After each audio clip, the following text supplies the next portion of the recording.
સુરત શહેર વરાછા વિસ્તાર બોમ્બે માર્કેટની બાજુમાં સાતમ આઠમ નિમિત્તે નંદાલય હવેલી પર 17 વર્ષથી વ્રજવાસીઓના કારીગર હાથે આશરે દર વર્ષે 9,000 થી 10,000 કિલો મોહનથાળ મીઠાઈ બનાવવામાં આવે છે। આવો જાણીએ કોણ બનાવે છે અને કેવી રીતે બનાવે છે।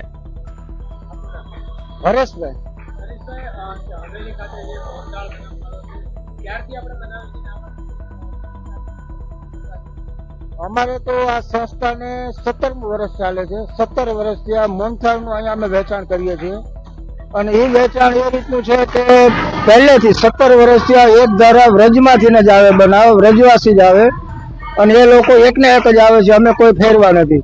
પહેલેથી 17 વર્ષથી એકને એક વ્રજવાસી આવે ને એના દ્વારા જ અમે બનાવીએ છીએ અને પ્યોર સુમૂલ આટલા વર્ષથી અમે અમૂલમાં બનાવતા, હમણાં 2 વર્ષથી સુમૂલમાં બનાવીએ કારણ કે એમાં વેચાણનો ઘટાડો આવ્યો છે।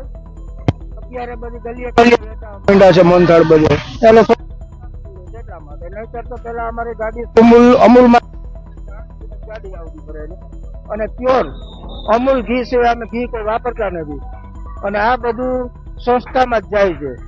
સંસ્થા મતલબ કે જયારે હવેલીનું નિર્માણ ચાલુ હવેલી બનવા તે દિવસથી અમારે મોહનથાળનું પણ ચાલુ થયું છે।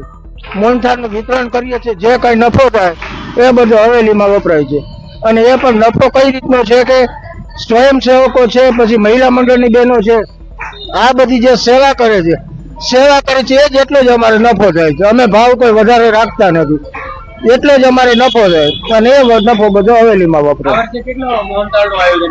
આ વર્ષે મારા હિસાબે 9 થી 10,000 કિલોનું આયોજન છે। આ ટાર્ગેટ અમને 6 નથી ખબર પડે, 8-9,000 તો પાકા જ છે કે 9,000 ફાઇનલ છે, એટલું તો વેચાણ થાય જ છે ને અમે બીજનું વેચાણ ચાલુ કરીએ બીજ થી 6 સુધી। 6 ને દિવસે સાંજે બધું પૂરું થઈ જાય છે। तो भाई कम से कम 450 से 500 किलोमीटर थोड़ा मिला के ठंडा करके इसको आधे घंटे में भर देंगे। जब भर के रेडी हो जाएगा आधे घंटे इसको सूखने में लगेगा, 1 घंटे में रेडी हो जाएगा। अशोक दास, भारत न्यूज़, सूरत।